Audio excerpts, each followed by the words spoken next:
It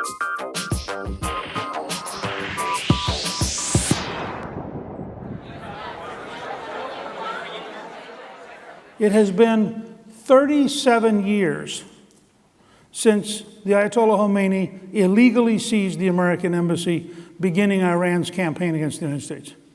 It has been 15 years since 9/11, when Islamic supremacists killed 3,000 people in the United States.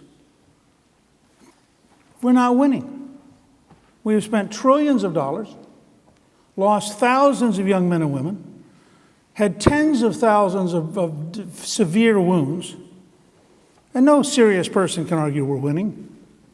And so when Trump says we need to rethink these things, I would argue that he's not glib, he's not a Yale-trained lawyer, he hasn't spent 46 years in public life like Secretary Clinton, but as a crude, rough-and-tumble businessman who had a habit of actually building things and making them work and having projects, I think he has the entrepreneurial drive, I think he has the courage, and I think he has the force of originality that will enable us to start to break through and to literally make America great again. And I think in the absence of very profound change, the United States is going to continue decaying.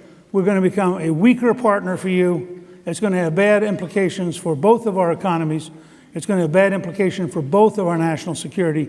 And in the long run, in America, where, for example, this year, there have been over 3,000 people shot in Chicago.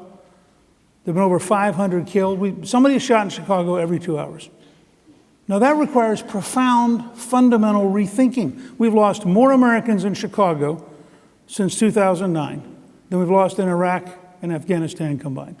And if that means we get a rough and tumble guy who at the edges is frankly not a very subtle, not a very glib, not a very sophisticated person, but he may just be like Andrew Jackson, the kind of person you need to break through and actually get the system to work again. And I would argue that's a much better gamble for the future than to continue the current system, the current policies, the current bureaucracies, the current mess in Washington. And that's why I think we have a much better chance of making America great again with Donald Trump.